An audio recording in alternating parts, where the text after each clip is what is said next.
São Paulo está quebrado. Quebrou. São Paulo não tem dinheiro. São Paulo está muito endividado. O São Paulo corre seríssimos riscos financeiros.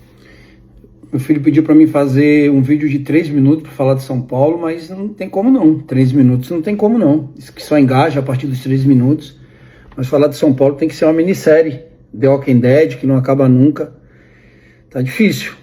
Difícil. O torcedor, ele faz a parte dele. Ele vai ao estádio, ele fez uma grande festa, mas aí tá a diferença, né? A diferença do cara que é ídolo, que se tornou ídolo, de jogadores que... Cara, São Paulo hoje é um São Paulo sem vontade, sem brilho nenhum, sem disputa de bola, parecia que tava jogando um jogo qualquer. E para jogar Libertadores... Para jogar Libertadores, qualquer um joga. Agora, para ganhar Libertadores, são poucos. E aí eu vou ter que está sendo lembrado ainda, né? Um cara que ganhou uma Libertadores em 2005 está sendo lembrado como ídolo, porque eu entrava dentro de campo, eu não poderia ter a qualidade que muitos têm, mas a vontade eu tinha, cara. Vontade de vencer eu tinha. E o que eu vi hoje, a tristeza né? É um time sem vontade, né? Sem brilho nenhum, não disputa a bola, erra gols pra caramba. E para ganhar Libertadores, você tem que saber jogar Libertadores. Tem que dar cabeçada na trave, tem que ter disposição. Se não tiver isso, vai passar vergonha, como passou hoje. Porque eu, como São Paulino, hoje vi um time totalmente apático. Não só eu, né? Todo torcedor, né? Porque quando nós fomos eliminados o ano passado para o Botafogo, ainda falei, vamos para os pênaltis. O Botafogo foi o atual campeão. Mas a forma como o time perdeu hoje é um absurdo. Absurdo. E por incrível que pareça, todo treinador que chegou no São Paulo no começo fez esse feito que o Crespo fez, né? O Rogério, eu lembro que ficou mais de 10 jogos invictos. Depois vem o Dorival Júnior, também fica mais de 10 jogos invicto. Zubeldia, mais de 10 jogos invicto. E aí vem Crespo também, uma sequência bonita. Mas, cara, falta elenco. E eu queria saber qual foi o gênio da lâmpada, da medicina, que fez essa programação pro Lucas, nosso melhor jogador. Aí você faz uma cirurgia no cara, decide fazer uma cirurgia no cara no momento crucial do jogo, da competição, onde você precisa do melhor jogador em campo, e ainda o cara ainda se dispõe a jogar, essa é a realidade. Mas é lamentável, cara, lamentável. As pessoas que cuidam, que dirigem o São Paulo são lamentáveis, é uma vergonha. Eu não sei como essas pessoas conseguem dormir. É uma realidade isso. Não sei como eles colocam uma cabeça no travesseiro e conseguem dormir. O time perdeu o bastidor. A gente tem que se contentar com o Dineno, com todo respeito ao atleta. Tapia, Rigoni, e nossos melhores jogadores fora. Quem foi o gênio que fez essa programação do Lucas, cara?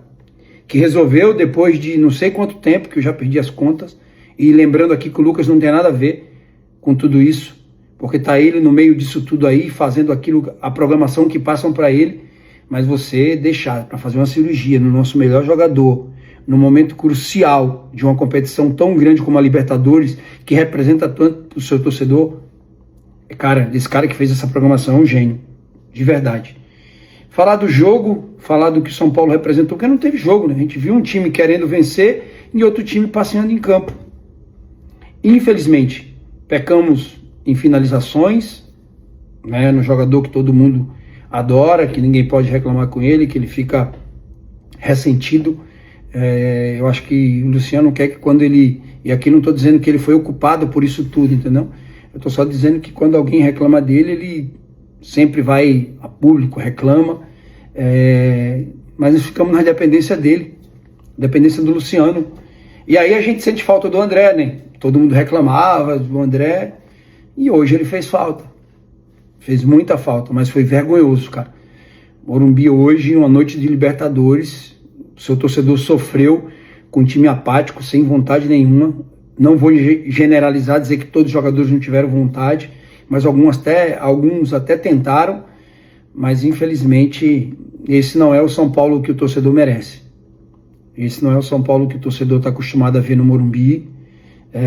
Agora é aguentar a zoação de todo mundo, né, nas redes sociais, faz parte do jogo, a gente precisa ouvir, mas a gente também precisa cobrar quem deve ser cobrado, né, porque esse não é o São Paulo que o torcedor merece. O torcedor São Paulino merece muito mais que isso, Merece um São Paulo aguerrido, de qualidade, jogadores que queiram jogar no São Paulo, vestir essa camisa. Eu não sei o que está acontecendo, até comentei com algumas pessoas que parecia que era um time que estava jogando pelo empate, ninguém reclama com a arbitragem, ninguém dá uma chegada em ninguém, parece um time muito... que não está querendo jogar, sabe? Parecia que o São Paulo tinha vantagem do jogo. Infelizmente, a gente tem que se contentar com a vergonha de hoje, aguentar a zoação e não parar de incentivar. Porque se tá ruim com o torcedor indo de campo, colocando 60 mil pessoas, você imagina se o torcedor agora abrir mão do time, né? E deixar as pessoas que dirigem o São Paulo fazer o que estão fazendo. Infelizmente, fazem 2 anos que eu falo sobre bastidor e nada muda. Nada muda. Então, se contentar com a zoação, dar a volta por cima, apoiar, que é o time que nós temos. Não tem como, a gente não tem dinheiro para contratar ninguém. A gente está pegando refugos de outras equipes. E é isso, torcedor. A gente tem que continuar sofrendo, viver do passado. É uma realidade, né? Time que ganhou uma Libertadores, que infelizmente ficou no passado. A gente tem que se contentar com as brincadeiras e ver os nossos rivais ganhando e a gente ficando a mercê, lembrando de título de 2005 e se valendo de uma coisa que para mim, para a grandeza do São Paulo, ainda é uma coisa. Você está tocando aí em mundiais, de 3 mundiais. Eu acho que um time como o São Paulo, que representou grandes jogadores na seleção brasileira, tá à mercê desses jogadores, é triste. É triste, mas é uma realidade. Apenas mais uma em anos e anos e anos de eliminações humilhantes do São Paulo e de jogos humilhantes do Morumbi. Tô mentindo, chat? Ou foi um ponto fora da curva? Ou nunca aconteceu um Mirassol, um Santo André, uma Penapolense, uma Defensa e Justiça? Olha para trás. Olha todos os anos. Olha a quantidade de eliminações esquisitas que a gente teve nesses últimos anos. Pode até olhar pós-pandemia. Se você quiser olhar antes, pode olhar também. Olha onde nós terminamos no Campeonato Brasileiro nos últimos anos. Todos. Para mim, a pior foi a do Defensa e Justiça, já falei para vocês. A Libertadores, o Crespo nunca prometeu nada pra gente. E se você acha que a Libertadores era possível, cara, onde é que você estava nesses últimos 10 anos? Vamos ouvir o Crespo. A idea da gente é pensar no Brasileirão, de recuperar pontos, de começar a fazer pontos, para sair da situação incômoda. Copa do Brasil, Copa Libertadores é um sonho, outra coisa. Onde esse São Paulo ele pode chegar em suas mãos? Tem Campeonato Brasileiro, Copa do Brasil e também, daqui 10 dias, a Libertadores da América também. Não sei. Ninguém sabe. Agora a gente muda a chave para Libertadores, que é o grande sonho do torcedor, né? Essa conquista. Um jogo difícil com o Atlético Nacional. Já sabe a minha resposta, não? Queria que você falasse só... Não, eu deixo falar a você, mas você já sabe o que vai responder. Vai pensar só amanhã. Correto. O Crespo foi um grande craque, tá? Jogava muita bola, jogou na Itália, conviveu na seleção argentina com grandes craques. Então, assim, quando ele olha o futebol, o Crespo ele tem mais vivência que o Zubeldia, então ele sabe. E ele era jogador. E quando ele olhou o elenco do São Paulo, ele viu. Quando ele olhou o elenco do São Paulo, ele já chegou pra gente e ele foi muito honesto. E se vocês me acompanham, vocês sabem que aqui o maior elogio que eu faço ao Crespo é a noção de realidade do Crespo. E o quanto ele falou isso pra gente. É um sonho, porque ele sabe que não tem como. Ele arrumou o time no Campeonato Brasileiro e ele falou, vou entregar pra vocês um time competitivo, que vai brigar pelas bolas, que vai lutar, mas ele não prometeu que a gente ia ser campeão brasileiro ou campeão da Libertadores. Ele nunca falou isso, porque ele sabe. E aí vocês falam pra mim, mas as lesões. Ó, o Zubeldia também tinha lesões. Eu falava pra vocês, mas o Zubeldia também tava com lesões. Por que vocês estão falando de lesão? Ele também tá cheio de lesão. A gente não tem os nossos principais jogadores. Caleri, Lucas, Oscar, certo? Onde a gente gasta mais dinheiro. Ah, a gente tem muita lesão. Tá bom. Chat, se o time tá cheio de lesão e você contrata o reserva do Cruzeiro, não tem algo de errado?